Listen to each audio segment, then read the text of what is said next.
नमस्कार, मैं हूं कमलेश। आयुष्मान योजना के तहत इलाज में बाधा मरीज और परिजनों को भटकाया जा रहा है। जी हां, खबर गाजीपुर से है। आयुष्मान भारत योजना के अंतर्गत गरीब परिवारों को मुफ्त इलाज की सुविधा देने का दावा भले ही सरकार करती हो, लेकिन जमीनी हकीकत इससे कोसों दूर है।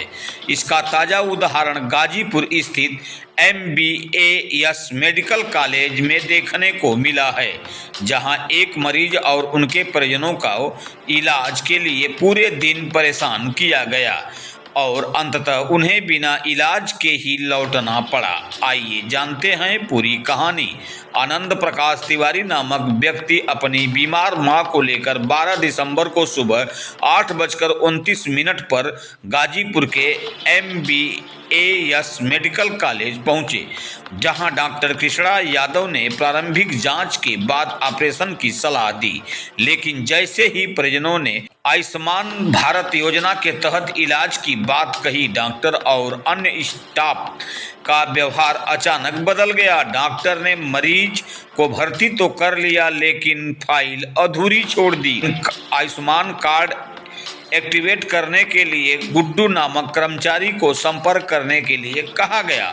गुड्डू ने लगातार समय टालते हुए मरीजों को इधर उधर भटकाने लगा। दोपहर में कर्मचारी गरिमा सिंह को यह कार्य सौंपा गया, लेकिन उन्होंने अपने निजी कारणों का हवाला देते हुए रजिस्ट्रेशन करने से इनकार कर दिया। इसके बाद परिजनों को धमकी मिलने लगी।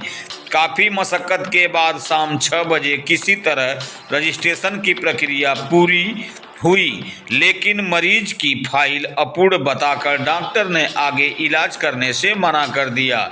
स्टाफ ने परिजनों को निजी अस्पताल में संपर्क करने का सुझाव दिया। निजी अस्पताल जाने पर भी डॉक्टर ने सहयोग नहीं किया और सुबह 7 बजे क्लिनिक पर मिलने का समय दे दिया।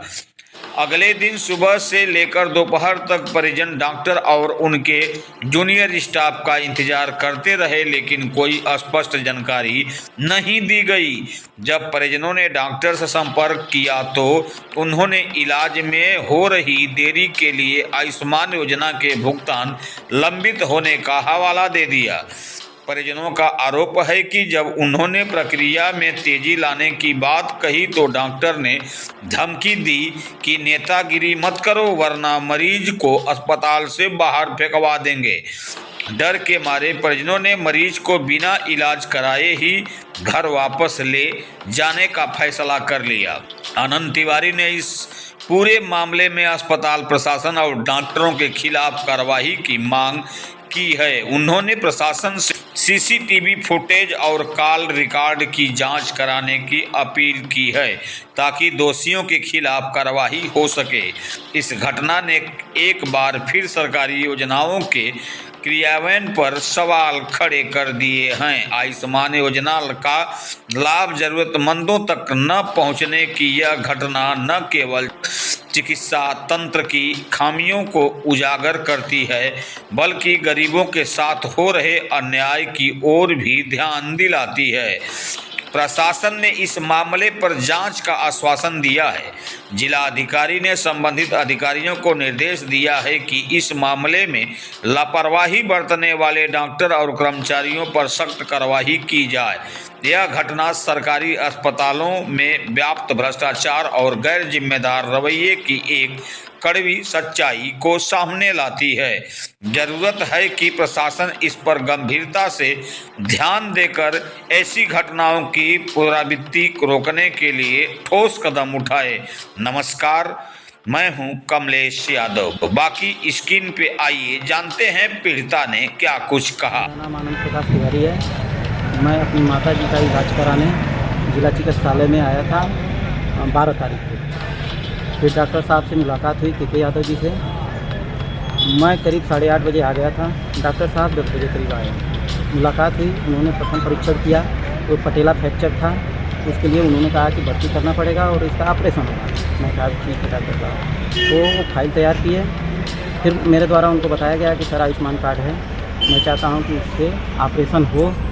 उसके बाद डॉक्टर साहब का रवैया चेंज हो गया। कहे अरे यार वो तो मैंने 10 ऑपरेशन किया है, अभी तक मेरा पेमेंट फंसा हुआ है और इसमें बड़ा टाइम लगता है। फिर मेरा निवेदन करने के बाद वो एग्री हुए क्या ठीक है, तो फाइल पूरा किए।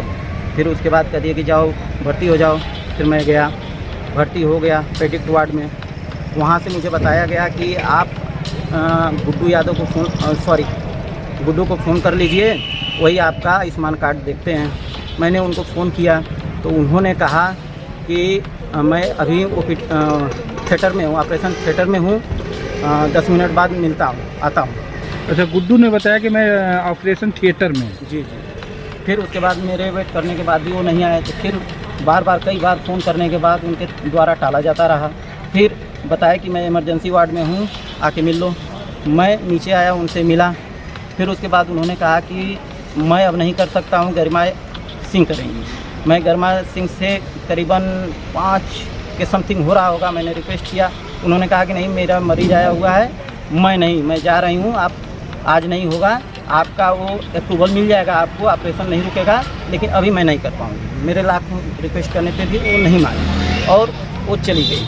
फिर वहाँ पे एक रजनीश सर कोई थे, वो आए, उनसे रिक्वेस्ट हमने किया, वो भी टालने का प्रयास किए, लेकिन हमारे अनुनय विनय करने पे वो एग्री हो गए।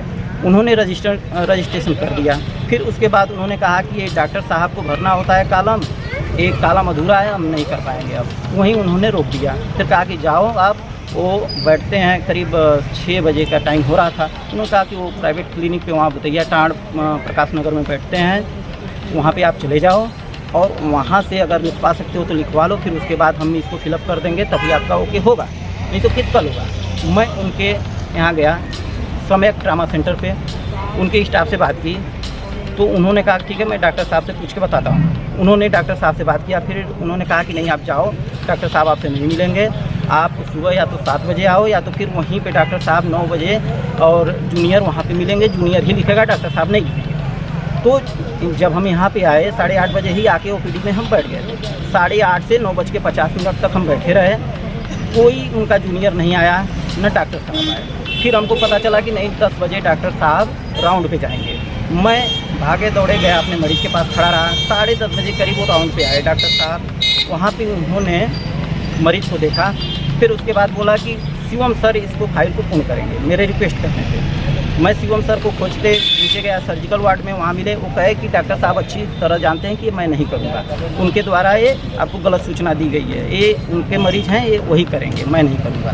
फिर मैं ओपीडी गया, ओपीडी में उनसे बात किया, रिक्वेस्ट किया, तो तैयार हुए, फिर लिखे। फिर मैं गया ऑनलाइन कराने रजनीश सर के पास, उन्होंने और संपर्क किए फ़ोन पे, तो कहे कि व्हाट्सअप पे भेज दो। व्हाट्सअप पे भेजे, फिर फ़ोन किए, गरिमा सिंह भी मिली, उन्होंने कहा कि आप व्हाट्सअप पे सर से बात कर लीजिए और उनको दीजिए, वही करेंगे। वो जा रही थी कहीं। फिर हम उनसे बात किए, वो थोड़ी देर बाद इसमें इमरजेंसी वार्ड में आए। फिर उन्होंने कहा कि जाइए, वो कुछ मैनेजमेंट और कुछ ऐसे करके कहे कि व्हाट्सअप पे डॉक्टर साहब से मंगा लो। मैंने व्हाट्सअप पे किया भी है, मेरे पास है रिकॉर्ड उसका, डॉक्टर साहब को रिप्लाई नहीं आया। फिर मैं उनके पास गया, डॉक्टर साहब के पास, डॉक्टर साहब से रिक्वेस्ट किया, तो उन्होंने कहा कि बात कराओ। तो रजनीश सर से हमने बात कराया, तो वो कहे कि आओ मिलने के लिए। जब रजनीश सर वहाँ गए तो उनसे वो बात किए, तो वो कहे कि सर जल्दी के लिए वो पूरा करने लगे। फिर वो कहे कि सर दबाव बना रहे हैं कि हमारा जल्दी से हो जाए। तो उस पर उन्होंने कहा कि ज़्यादा नेतागिरी करोगे, अगर ज़्यादा नेतागिरी करोगे तो मरीज को उठवा के फेंकवा दूंगा, फिर घूमते रह जाओ। ये डॉक्टर साहब ने कहा? जी, के यादव। तो अच्छा, डॉक्टर साहब की क्लिनिक का क्या नाम है जो प्राइवेट में है? समय ट्रामा सेंटर। ये कहाँ पे है? बतैया। और आपके पेशेंट का क्या नाम है? सीता तिवारी। ये डॉक्टर साहब ने इसी हॉस्पिटल में ऐसी बात कहा? जी, अपने ओपीडी में बोला। अच्छा, उनको जब आपने बताया कि आयुष्मान कार्ड से करना है ये ऑपरेशन, उसके बाद ये बातें हुई हैं? उसी के बाद उनका रवैया चेंज हो गया। उन्होंने बताया कि 10 ऑपरेशन वो कर चुके हैं, अभी तक उसका पेमेंट नहीं हुआ, भुगतान नहीं हुआ है। और इसी वजह से या जो भी सरकारी योजना गरीबों के लिए ला रही है, लेकिन तमाम यहाँ से गरीब बिना लाभ पाए लौटा दिए जा रहे हैं। कभी वो मैडम ऑनलाइन करने वाली नहीं है, कभी सर नहीं है, कभी कोई समस्या, कभी कोई समस्या। यहाँ पे तमाम तरह की समस्याएं से झेलना है। मैंने पूरे 24 घंटा से ऊपर झेला इन लोगों को। उसके बाद मैं अपने मरीज को इनसे कहा कि सर हमारा डिस्चार्ज कर दीजिए। जब इन्होंने डिस्चार्ज नहीं किया तो मैं अपने मरीज को लेकर चला गया यहाँ से।